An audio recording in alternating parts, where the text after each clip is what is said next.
I said what the first question that I ask when I was interviewing or being interviewed for remote supports, the first thing I would ask is, okay, so why do they have staff? And I want to understand what the actual, not just during the remote support hours, but in general, what the concern was. And the number of times the response would be something like, well, one time 5 years ago, one time 10, and I'm like, wait, hang on a second. I said, how long does this prison sentence last? I mean, really, because have you made any mistakes in the last 5 years? In the last 10 years? Not More me. than once? Nope. Well, of course you did. Hey everybody, this is Tony. And this is Paul, and we're coming at you from the Friends for Life podcast, where we discuss the ongoing lives and issues of people with developmental disabilities to spark positive change in the field. And we have a lot of fun doing it. THS Remote Supports is clearly focused on improving independent living through dynamic and personalized services. Their systems have been carefully developed and perfected to ensure that everyone receives the best care through the least intrusive means possible. Located in Cincinnati, Ohio, they've spent over 20 years providing in-home supports to individuals with disabilities. If you or someone you know is looking for a remote service provider, go to thsrss.com or call 513-882-9088. All right, everybody, welcome back to the Friends for Life podcast. Thanks for tuning back in. We are joined again by our good friend Ken Smith. How you doing, Ken? Oh, I'm doing fantastic. How about yourself? Good. We're starting the podcast off after an hour that should have been a podcast in and of itself. Oh, Chatting, awesome. Yeah. Wish we would have collected all that. Yep. Well, there's plenty of time left. So it's been what? I would say a good 6 months since we talked to you last at the tech conference down in Tiffin. Yep. That was where we met. So what's been new since then with your line of work? You got your technology side. You do some consulting. What's been going on? All of the above. It's been a crazy ride with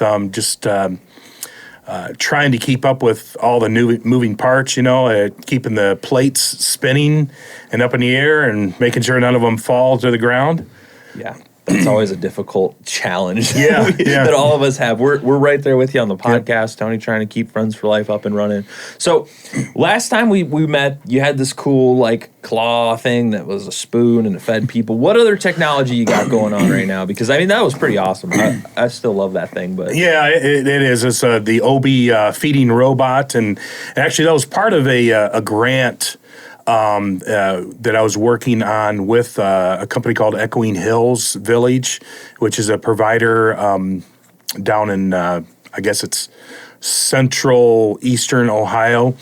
okay. They have several ICFs, and so we purchased a bunch of those robots in the hopes that we would find several people within their organization, within their ICFs, that they'd be able to utilize that. And we still have a couple yet to deploy, so the project is still continuing.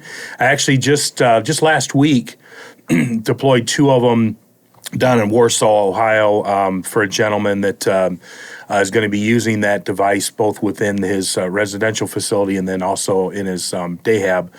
And things went really well there with the training and demonstration of it. And he was able to operate it and got a smile on his face. He thought it was pretty cool.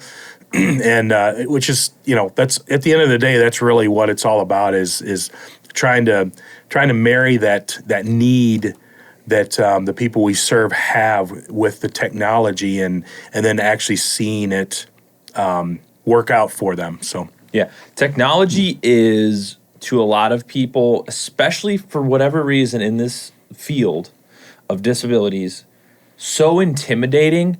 But I find the irony is that our lives are dictated by technology. Every waking moment of our life is dictated by technology. Our phones wake us up with our alarms generally in the morning. The first thing we do is probably listen to a podcast or text somebody or look on social media. TMZ for me.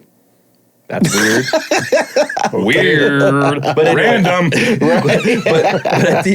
but at the end of the day, do you think that's an issue of people are concerned about technology when it comes to their health and well-being versus just I think it's viewed mostly as a recreational thing, even though the whole medical field exists off technology. Do you think that's the issue people have, especially when it's like the chance? I think people have a fear that it's going to screw up and it's going to hurt them somehow. Do you find that to be true? Do you find people to see that a lot with like pushback against technological advances?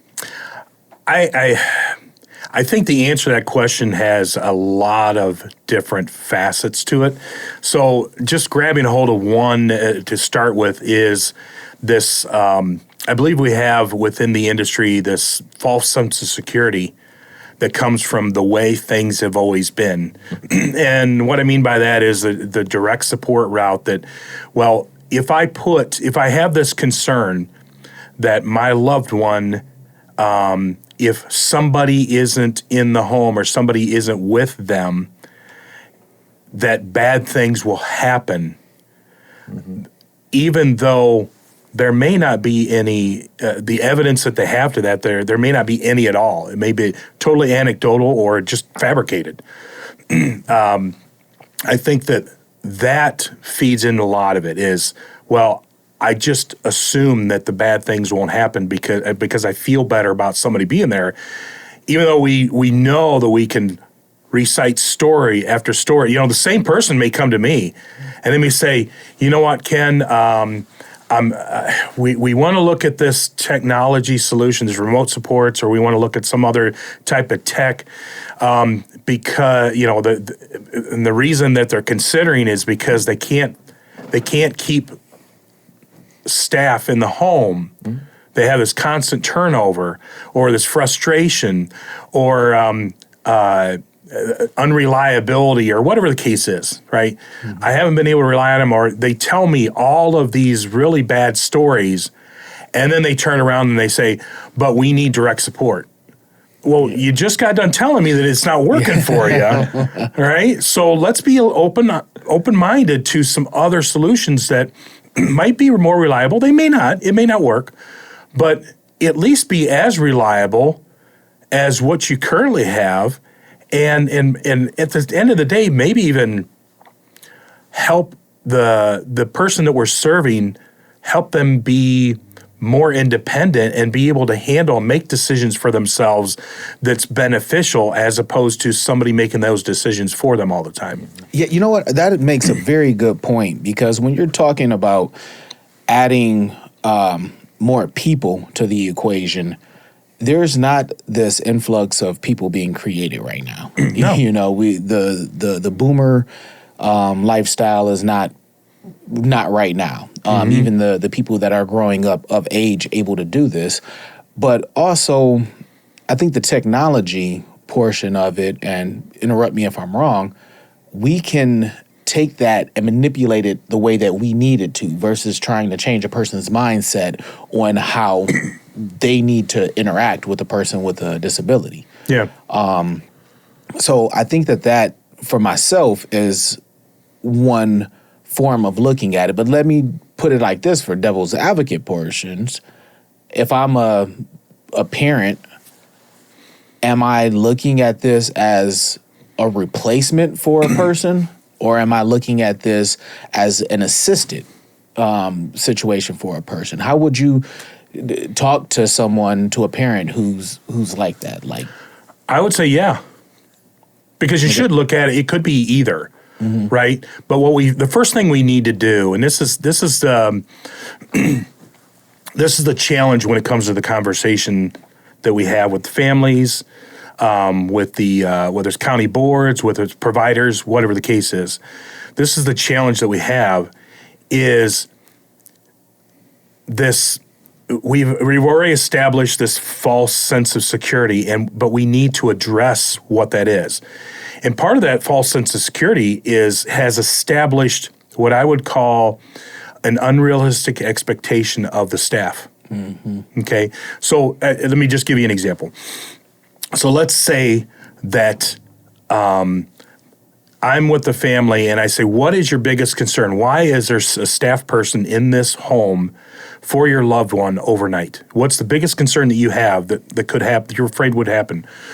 Well, I'm afraid that they would leave the home. They would elope from the home or leave the home in the middle of the night. Okay, so let's look at that argument right there. and let's take an honest approach to it. What do you expect the staff person to do about that? Because I don't know if anybody's ever asked them that question. Right. And I can tell when I ask that question that nobody's ever asked them that question. Okay?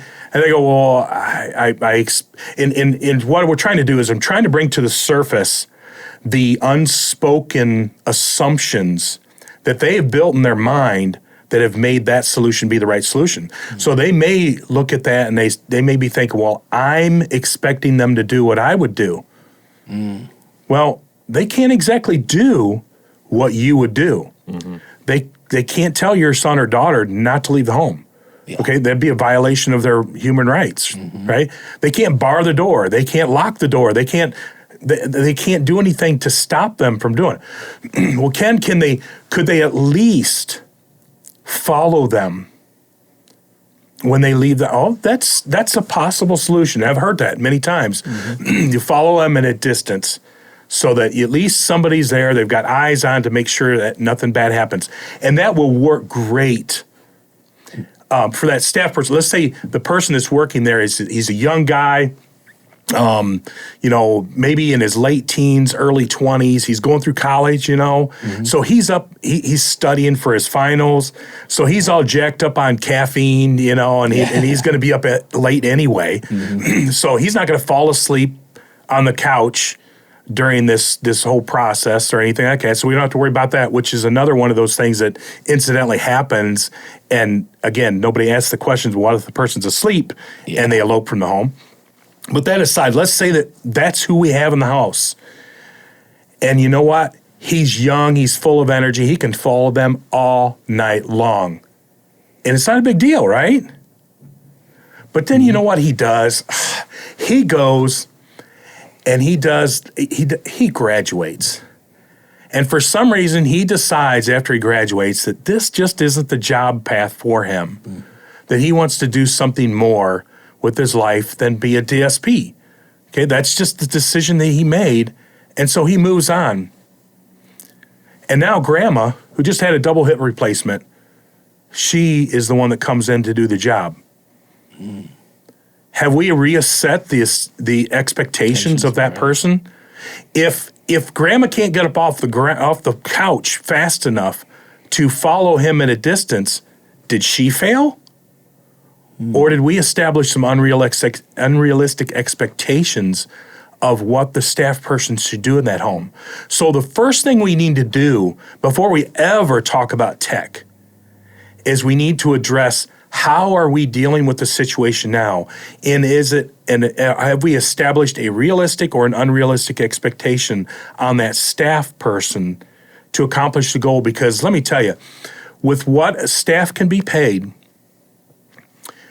and what responsibilities they have placed on them, we have more and more of them that are driving by McDonald's and they're seeing that we're hiring $15, $16, $17 an hour. Gosh, flipping burgers would be a lot less stressful. Than what I'm doing now. And we don't want the wrong people doing the job. We don't want them doing just for the money, right? Because we're going to get the wrong people there too. But we're going to run off, and we have already run off those really good staff people, because who wants to do a job that you can't win? If the family expects me to tell their son not to leave, therefore I have just violated his rights and I might have just lost my job because I've done that. I've made the family happy, but I've just lost my job. Conversely, if I do what I'm allowed to do and the family gets upset because I didn't tell him not to leave and I wasn't physically able to follow him, and so the family gets upset with me and they fire me and the agency, as a result, I end up in the same spot, right? I still lost my job.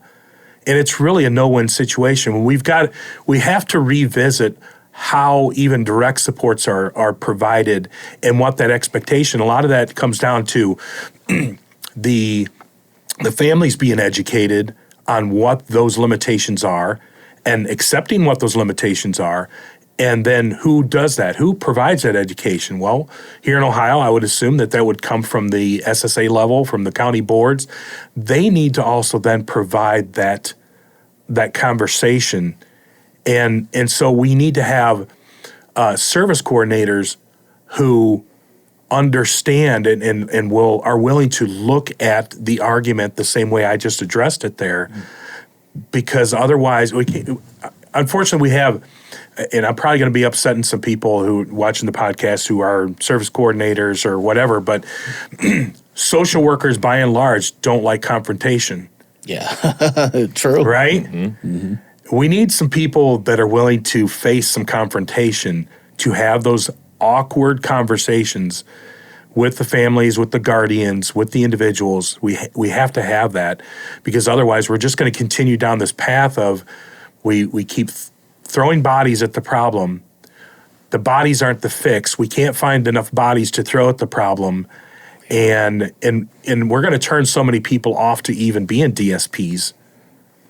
That we're that's another battle that we're fighting, and we're just going to continue to make the situation worse.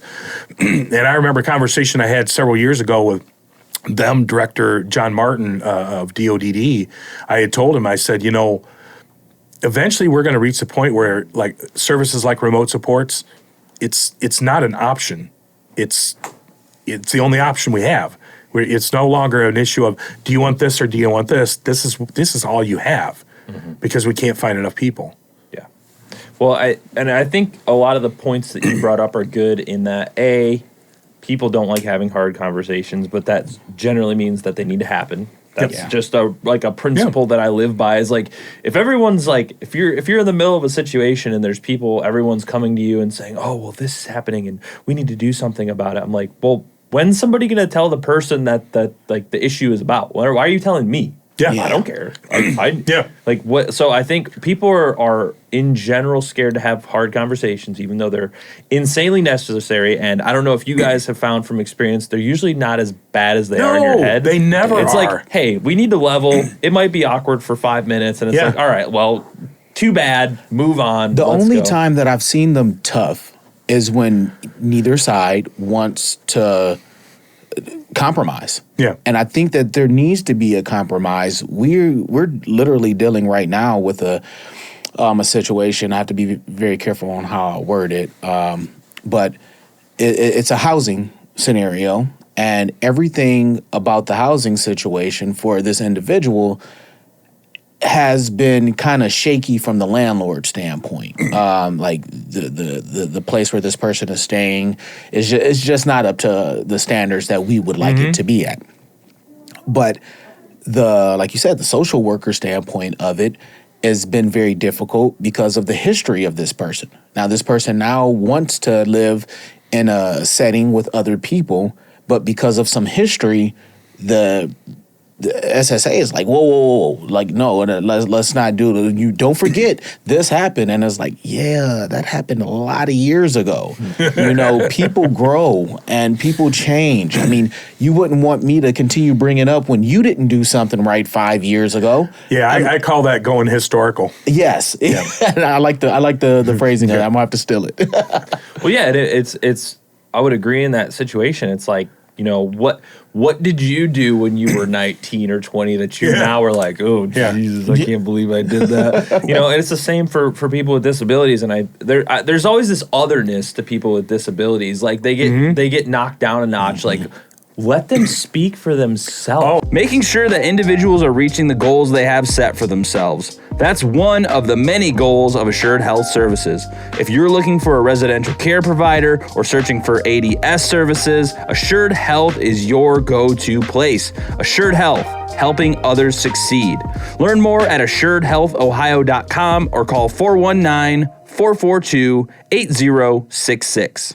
Absolutely. Yeah. So it's interesting you mentioned this. So I said what the first question that I ask when I was interviewing or being interviewed for remote supports, the first thing I would ask is, okay, so why do they have staff?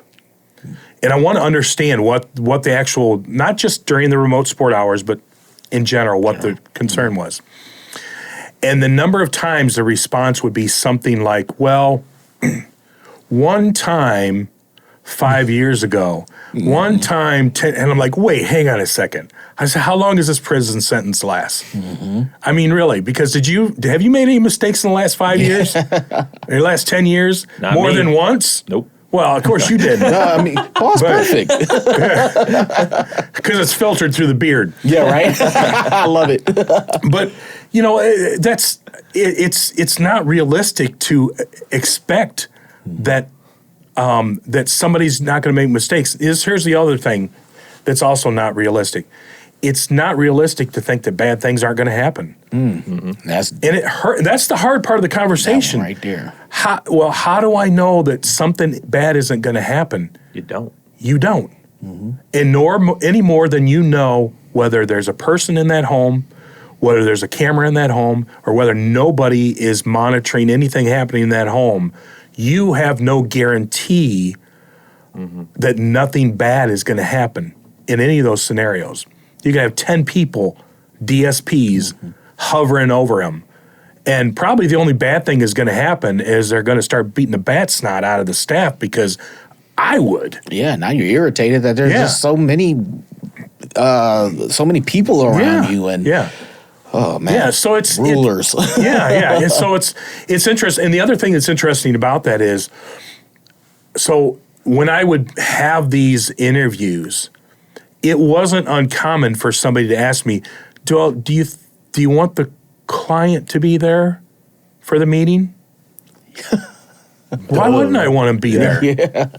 Okay, even if, and I disagree with this wholeheartedly, but even if you don't think that they have the cognitive understanding of what the conversation's about, I still want them to be part of the conversation. And even if I'm asking a question, even if I'm asking Paul a question about you, Tony, I'm going to ask the question to you. Now, he may help you answer it, but I want you to feel like you're part of the conversation. Right. Because otherwise it's not fair to, who wants to be in a room where everybody's talking about them but not to them? Well, it's funny How you weird said is that? Is because we were filming another show that we're working on right now last week, and it was a mother and a son. Son had a disability, and she was in the room doing her interview, and then we're like, well, you can just chill out in here in the corner. And she said, no, I want to leave because I'm going to have the impulse to answer for him, and I want him to be able Awesome, to that's speak good. freely. And she That's left awesome. the room, and she came back when it was over. And I was like, that's a great mindset. Yes. Because he can speak for himself. He has his own thoughts, his own answers. We don't need an interpreter. It might take a little longer for him to say what he wants to say. But who cares? Yeah. That's that. And I think that's a great point. And conversely to what you're saying is, people have these fears like, I need a person, a human being in the house with somebody. That needs to be a priority. And it's like, well, your example of the guy who can follow the guy around the street. Like, well, speaking of technology, we could have a remote support that says the front door opened and is left open. Maybe we Yep. should turn on a camera at the front door to see what's going on. GPS Yeah. tracking, And then there's a guy, and then he's- signal or something. If the guy running out the door has a trackable wearable device on him, why do you need someone Yeah. to follow him around? You can just be like, oh well, he's Yeah. just standing on the sidewalk. Honestly, it's amazing because I'm thinking on how that can actually be more detrimental to some of the people that I've known to elope. That somebody following them can lead to them having maybe Yeah. a schizophrenic reaction, or Yeah. feel unnerved and walk out into the street, or continue to do it because now they have the attention. Yeah. There's all of these circumstances, but Well, you bring up an important point because nobody's asking why. yes, Why are you eloping? So a funny thing with what I've seen with remote sports, and this isn't across the board, but I can speak anecdotally in general terms, is we'll have somebody like that. That's what the concern is. Okay, they will elope from the home or self-injurious behavior, whatever the case is. And then we pull staff out of the home. We have we pull staff out of the home, and then we put remote supports in place, and all of the what ifs don't happen. And so you got to wonder, okay, so what was it that was causing the person to elope? And I know just from interviewing individuals over the years that in a common case is, well, it's because the staff is irritating them. So let's look at this. So let's look at this through the lens of this is a behavior support plan or behavior support type of thing. Yep. So we look at that and go, oh my goodness, they elope from the home. That's behavior. We've got to do something about that. Okay. So you're in your home, and somebody who is paid to be there is also in your home, and they are not allowed to leave. Otherwise, they will be in trouble for abandonment. So they're paid to be there.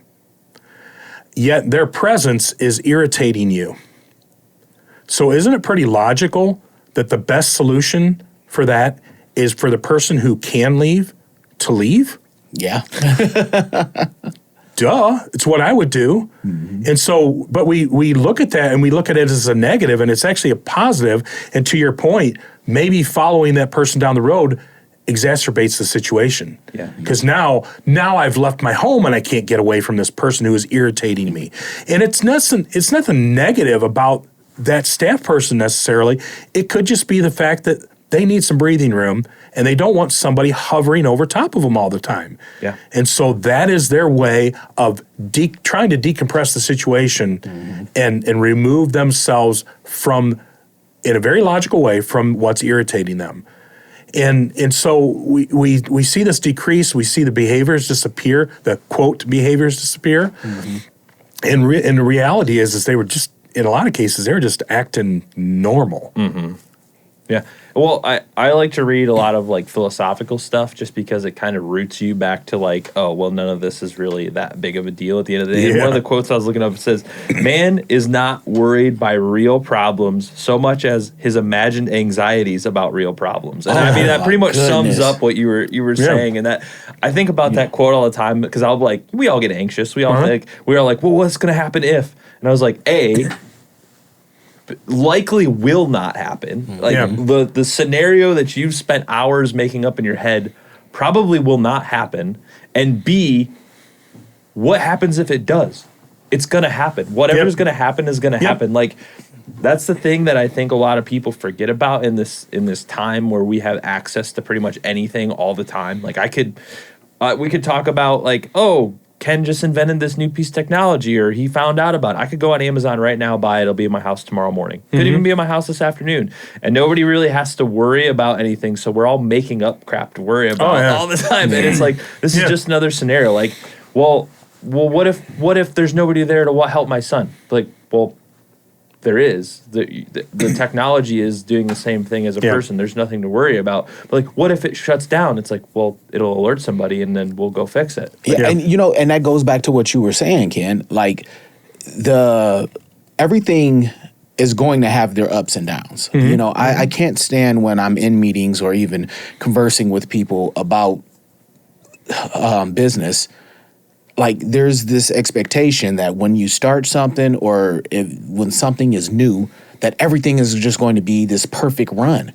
And that's 90% of how people try to react to life. They don't want to start a business if they don't have all of the consumers. They don't want to start a business unless they have all of these boxes checked. Or not even just business sometimes. It could even just be a new job, a new lifestyle, or just a new way of doing something. And if it's not perfectly aligned, they're not going to look at it. I mean, think about it like the stock market almost. The best time to get in is anytime, just so you're in there. But if you're just going to, well, I got to wait till such and such is down to 2 cents before I put it all in. And then you're just hoping, just like anybody else in the lottery, like you're just going to hit this amazingness. I mean, the reason I told you guys why I was running a little bit late today. Actually, the truth, I got to tell you the truth. The truth is because I was coming from Fremont and I got on a Fremont Pike over there by Rossford, Perrysburg there, right? Route 20. And I was at the light and I was waiting to make sure that all of the lights were green all the way to here before I left. right? Right. I like Isn't that that. true? Yes. Yes. Yeah. Yeah. But like your picture behind you there, Tony, of success, that's what it really looks like. Actually, it looks like worse than that most of the time. But Yeah, there's piranhas in that water. Exactly. But it's absolutely true. There's, it's. I don't suppose my mom will ever watch this podcast, so I'll just say this. My mom was a little bit of a worrier. If she wasn't worried about something, that would make her worry about why she wasn't worried about something. Yeah. And so I had kind of decided early on in my life, because I could feel a little bit of that tendency in me. And so I was like, I'm going to be 180 degrees opposite of that. And I have to constantly fight that. But I know that also the joy that it steals from a person's life when they allow themselves to be paralyzed by the fears and the unknowns and paralysis of analysis and things like that we all face, recognizing that, you know what, at the end of the day, you just have to, when the light turns green, go to the next light. Yeah. Well, nothing ever works out the way you want it to. No. I mean, it's so funny because I would consider myself a doer. I just do what needs to be done. I do it. I don't think about it too much.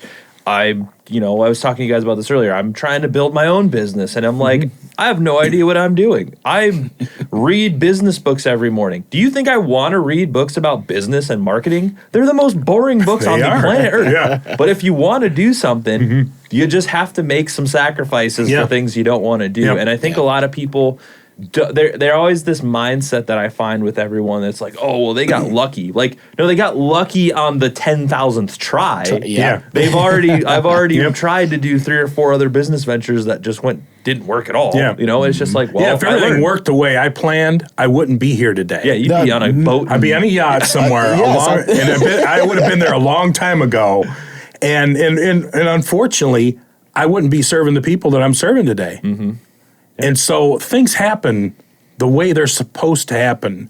Yeah. Whether you believe in God and his providence or not, I do. And I believe things are going to happen just the way he wants them to happen. And that no amount of me kicking and screaming along the way is going to change that. We make plans. We hope for the best. It's risk management. Okay. I have background in insurance too. So when you're managing risk, you can't manage every risk. Yeah. No. You manage the ones that you can, and then the rest you just kind of hit your knees and pray that everything's going to be okay. Yeah, that's all you can do. Yeah, there's no there's no win, I think, in this field when we're all fighting against each other in a team meeting or a team scenario that doesn't involve that mindset that we are going to hit a couple of bumps, but is this going to be more beneficial for the long run? Because if we want self-sufficiency for these individuals, which we all should be pushing for, because none of us are living, for forever. And at some point, something needs to give. And you don't want Sally to have been having a DSP for 20 years, the same person, and yet Sally is no closer to self-sufficiency or independence than she was when they first started. That's just my view. The Reliable Drug and Alcohol Testing Clinic is a leading provider and convenient source of pre-employment and occupational type testing. Their clinic provides services to a wide range of private businesses, healthcare facilities, and municipal and county courts. Reliable is an independent, locally owned clinic.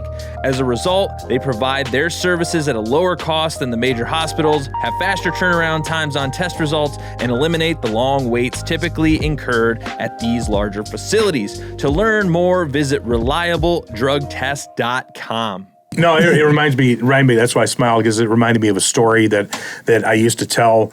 So I would go through as I was talking to different county boards and SSAs and so forth, and I would tell stories about people we had provided remote supports for, and after a few years of remote supports, they didn't need us anymore, and we're talking some pretty severe quote behavioral issues, elopement, self-injurious behavior, things like that. People that I did not think were a good fit, by the way, for remote supports at the beginning. And then after about 2.5, 3 years, we get a termination letter. They don't need us anymore. And you got to wonder, well, hang on. This, in one particular individual, she was in her 40s. Mm-hmm. And so I would share these stories, and then I would turn it around. I say, okay, now I shared a couple of stories, and I said not all of them are great. But I shared a couple of stories about some people we served and how this process, not using the status quo, how it made the person, help them become more independent and so forth. So I would like to turn it around for you guys, and I would like you guys to share some stories with me about how doing things the way they've been done over the last 30, 40 years has led to similar results. And then I would be quiet and let it get really uncomfortable. Yes. Because nobody had a story to tell. And it's not to beat up on it. We had what we had, right? We did the best with what we had, and now it's time to recognize that there's some other options out there. They aren't for everybody, although I have come myself full circle. I used to think that like services like remote supports, it was for this very, very narrow group of people that would be a good fit. And what experience has shown me is it's exactly the opposite. Yes. There's a very narrow group of people that it won't fit for. And you know what? I'll kind of argue against those too. I'll find ways where they can be supported as well. Yeah. Yeah, and it's funny how things change. I think one of the biggest factors that leads people to any scenario like that where they just are fighting back against anything is because people are terrified of change. They know they know their schedule, they know how things are moving, and they don't want anything to disrupt that because it's more work for them. It's more thinking. People don't want to think. They just want to be able to show up and do what they need to do and not have to worry about it. But once the change comes and it works, then people are the biggest advocates of all time. Yeah. It's just like a smoker who quits smoking. They're the biggest advocate for not smoking. It's just like the same thing. It's that same concept, and it's I think it's good. People, from what I find, people don't want that hard conversation, that hard change anymore. But for me, I'm at a point in my life where I'm seeking that out because it's like, I'm tired of doing the same stuff, man. I'm tired of, we've been doing this podcast for 3 years now, and it's like, it's time to do more stuff that's going to push our limits and our boundaries. Whereas I think a lot of people are complacent. And I mean, I had a conversation with a friend the other day about this, and they're like, I always just feel like the outlier. I was like, you're a high performer. You're always going to be the outlier. You always want to be the absolute best in everything that you do. That is not 99.999% of the population. Nobody wants to be the top 1%. Most people are fine just living their normal life. It's like, and I think people like us, we're kind of always that push to change things for people. And it's because we know that the hardness is what makes it. The hard stuff is what makes it better. But as a lot of people, most people don't read philosophy and, and business books and stuff, you know? And it's hard because at the same time, as a business person, I have to balance out, okay, whose feathers do I ruffle? Everyone's all the time. Because I need business, right? Correct. And so if I ruffle the feathers, so it's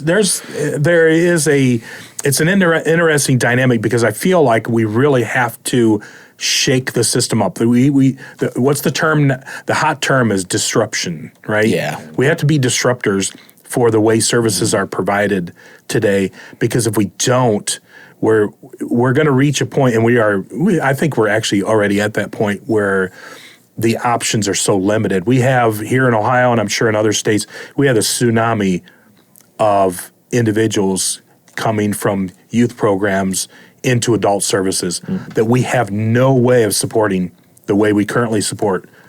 We can't support the people we have now on waivers. And I've seen the statistical graphical representation. It is a tsunami. I don't know if you guys have seen it. It's huge, a huge wave. And what are we going to do? We have to pivot quickly.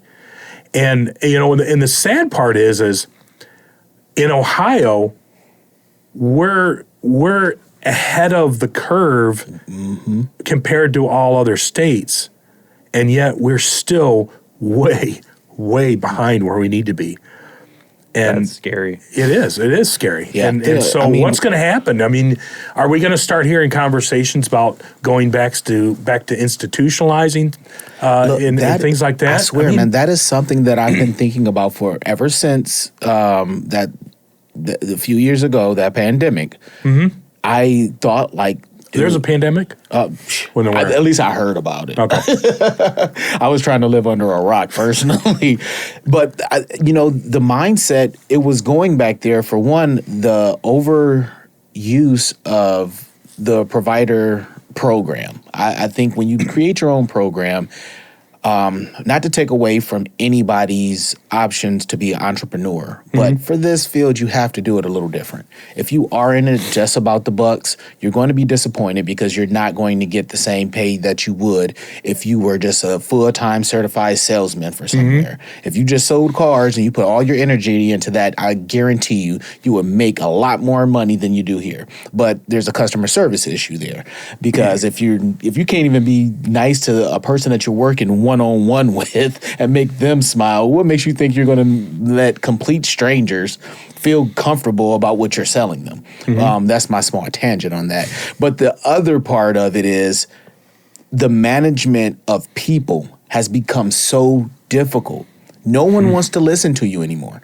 No one wants to follow your direction. I've been almost 20 years in this, and I have people who are 2-year DSPs trying to tell me where I should spend money and what I should be doing, how I should be doing it.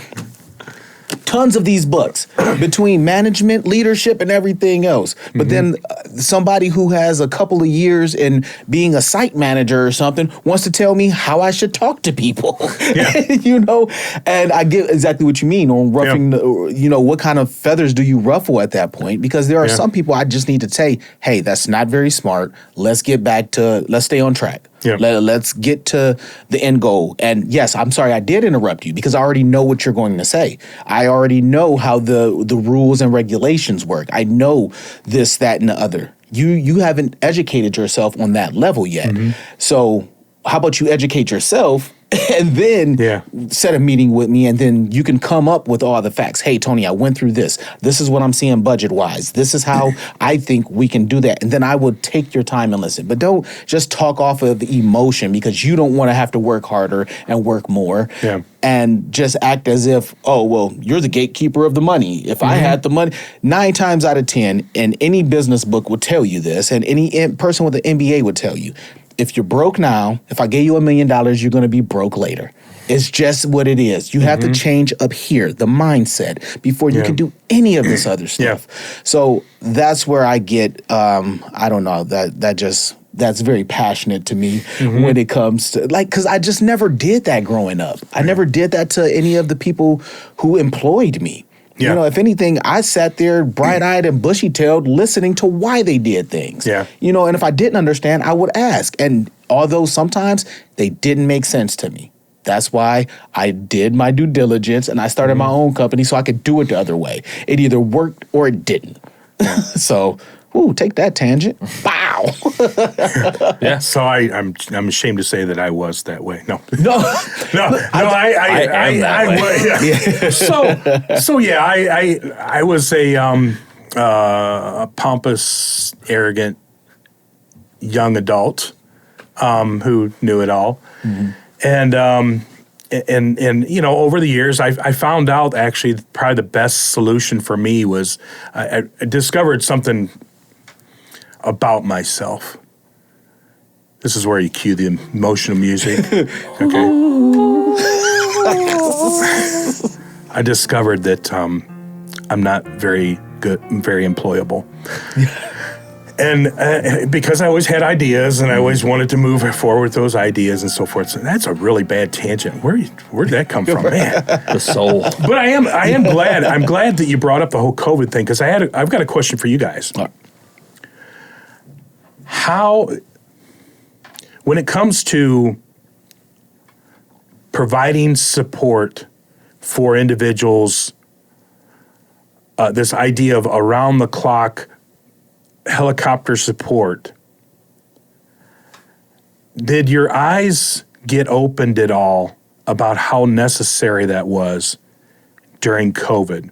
Like, for example, were there times where there were homes that you were just like, yeah, I got nobody to send over, and that person was by themselves, and the bad things didn't happen? If you live in the Toledo area and you'd like to come work with us here at Friends for Life Residential Care, then head over to our website, friendsforliferc.com, and fill out our employment form. We'd love to see you on our team. We also have ads on Facebook. You can check it out there as well. We'd love to work with you. Yes. That that happened actually quite frequently after maybe the first 6 or 7 months, the first wave. Like, at first everybody was fine, you know, and everybody wanted, but as soon as there were more opportunities for people in their personal lives to, you know, they're losing family, they're losing friends, that kind of shifted the dynamic. We had several people eventually like leave, say like, look, I just can't do this anymore. I can't do it, period, in the medical field. I'm out. I mean, so yes, we've had that happen, and we would call MUI. We would make sure that, you know, the county was aware. And I think it actually helped some of our people be more where they are today, with a lower amount of hours served with a person and more remote supports and or adaptive equipment. I never would have thought that. Yeah. Like, who would have thunk it? Yeah, that was sarcasm. No, but you are right, and Yeah. it's sad that it takes for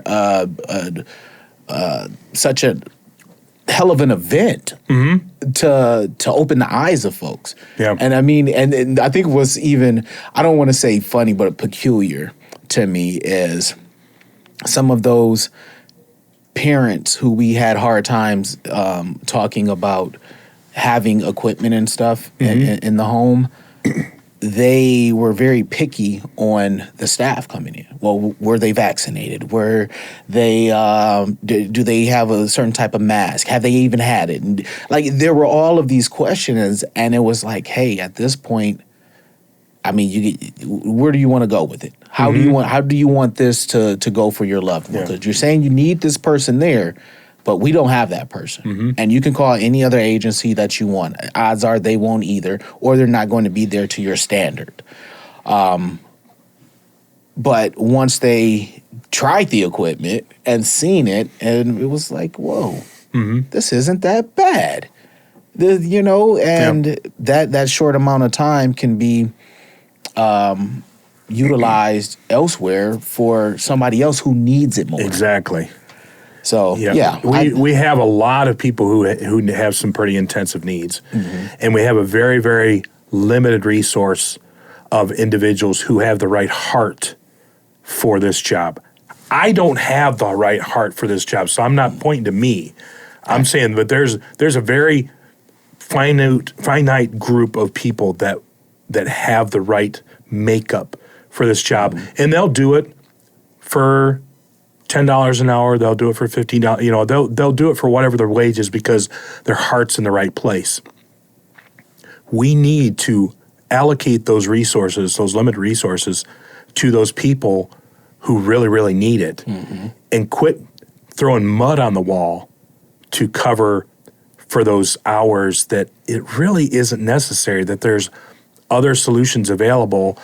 And again, that COVID kind of showed us that not everybody needs somebody there all the time.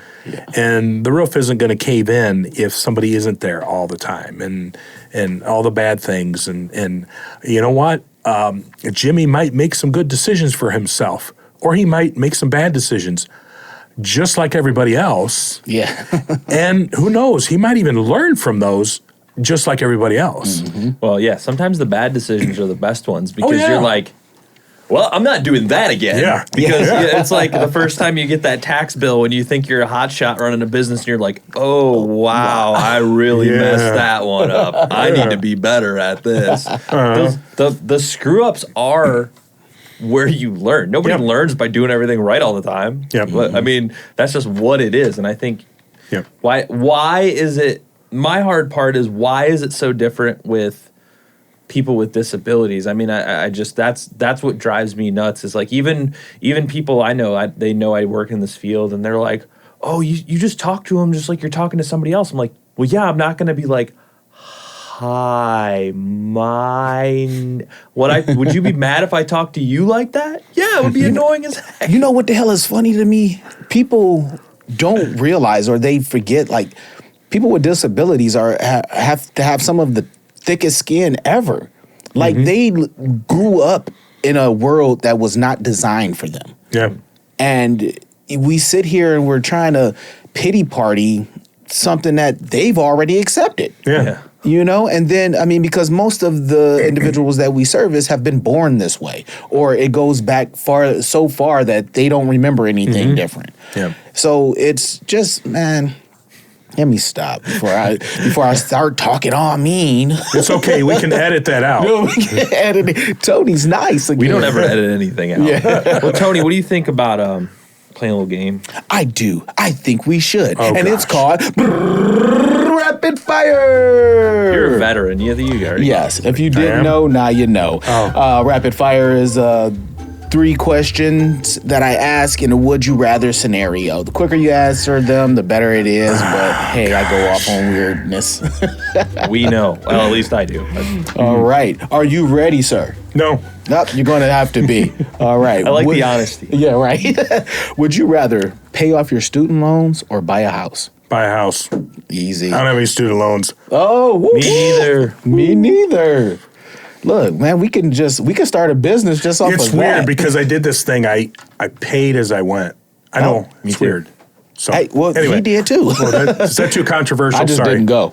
Okay. there's Next, a best would you option. rather go back to elementary school or jump to retirement? Oh gosh. Neither one. You got to choose one. Jump to retirement, I guess. to retirement? I can Okay. still work in retirement, right? There you go.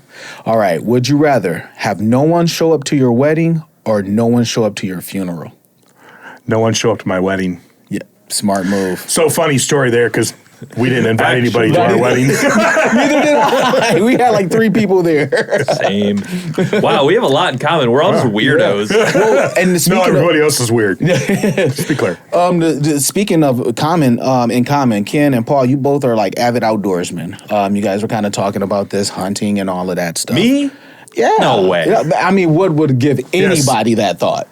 Just as long as you don't say successful hunters, but Yeah, avid yeah. or avid or outdoorsman, that is accurate. Yes, go yes. ahead. I'm not going to say you guys are successful at anything because I went ice fishing with him and had to eat a pizza later. Like it was a waste of time. But there's a group out there called All Terrain Georgia, and they are making rugged wheelchairs. For people with developmental disabilities to go out into the wilderness. Now, these wheelchairs look awesome. They have like the triangle shaped, I've seen them, Yeah. So they're offering it like in 12 parks. And I was just thinking, like, man, this is something that I think you guys would love to do and take somebody with you, and I can come and I can like try to learn from you because I am not good at this stuff. Like Tony freaks out when a bug flies by him. I hate. So I look. City boy. It's so city. Like I moved out to the country just to see the stars better. But it What was are those? Yeah, exactly. I was like, did somebody turn on the outside lights? Those street lights are really high. yeah. Yeah, but you know, it was just real interesting because I never conceptualized that some people want to do this and they physically are unable, which it should have made sense for me because I also see this being something that could be utilized on the beach. At one point, I was on the beach with someone who needed a wheelchair, and I was like, whoa, I mean, this is bad. This is real bad. I could barely walk in the sand already, let alone taking a wheelchair. So I just want to give a big shout out. I got to see their operation and how it works, how many lives that they're changing. And for you two to be so into this, I think we need to make one of these stops happen.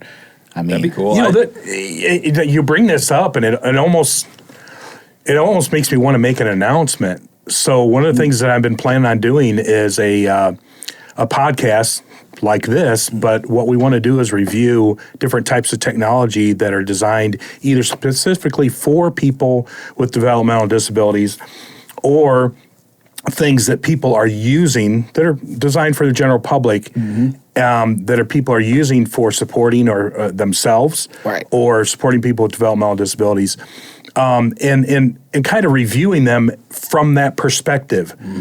We get lots of box openings and reviews about different types of IoT devices and things like that, and it's for the general public, and it really doesn't address the fact that the people we're serving have certain limitations, physical, cognitive, and so forth. So one of the things I want to do is review those type of things, and what I hear is a road trip. Let's go. Let's go. Company paid road trip, write it off, and we can go do this hunting thing, interview these people. Is it a hunting? Do they do hunting with it? I don't see any hunting, but So We're I going to know- have to encourage them to do hunting with it. Everybody wins. Yeah. I get a podcast, you get a podcast, Tony gets a podcast. It's just fun. everybody gets a podcast.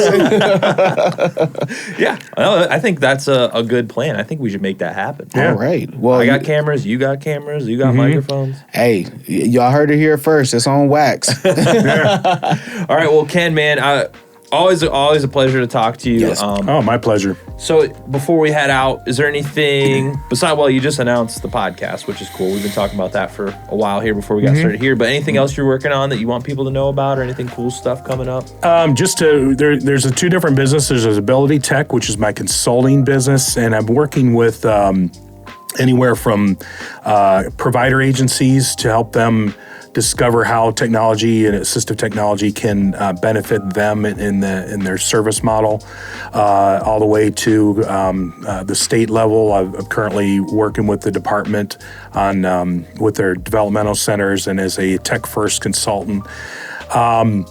Building smart homes for the purpose of demonstrating those smart homes within different counties. Which we want to go check out. Yes, definitely. Yeah, so we'll make that happen. And then the other thing is Next Gen AT, which is a platform. So the idea came from looking at the need for remote supports, the growing demand for remote supports, but the very limited capacity that the current vendors, there's only a handful of vendors that provide remote supports in the U.S., and there's all these states that are adopting it as a service. So that was part of it. The other part of it is a lot of providers and a lot of families aren't real comfortable with handing over that type of support to somebody that's in another state, another county, across the country, whatever. They'd rather work with their local provider to receive those type of supports. And so the idea is we built a platform so that the local the local direct support provider can do their own remote supports. They can use our software, they can use our hardware, and then most importantly, the knowledge base so that they can understand, okay, how do I do it? It's a new business line. It's not just adding a new little tick to the box, right? It's a new business line, and they have to know, how do I successfully run this new business line? And I've been fortunate enough to do that along with my co-founders as far as building that knowledge base. So that's what I have to say. Cool. Well, thank you for popping in. Yes, yes. We're going to go get some lunch or something. So thanks again for being out here. Yeah. I'm sure we'll have you in touch a lot more often.